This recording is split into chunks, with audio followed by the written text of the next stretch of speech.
তুফান, সরকার খুব চাপে আছে তোমাকে নিয়ে, খুবই। টপ লিডার স্বরাষ্ট্রমন্ত্রী আরেফিন, মাহবুব, বাসেদ সবাই তোমার এগেনস্টে। ওরা চায় তোমাকে সরিয়ে দিতে, যাতে ওরা নির্বাচনী ইশতেহারে লিখতে পারে যে সন্ত্রাসমুক্ত দেশ করব। আমি কিন্তু তোমার পক্ষে, কিন্তু আমি তো একা, ওরা সবাই একসঙ্গে আছে। আমি কতটুকু কি করতে পারি? আমি ওদের বলেছি যে তুমি দুবাই,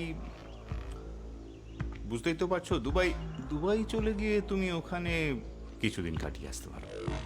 আপনার ব্ল্যাক মানি 500 কোটি সুইস ব্যাংকে ট্রান্সফারের ঝামেলাটা? সে তো তুমি ব্যবস্থা করে দিলে।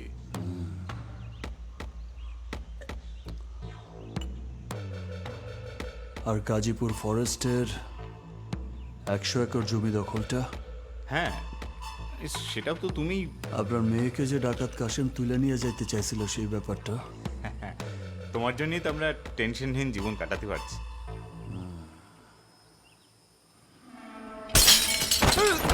আমার টেনশন দিতেছস কেন?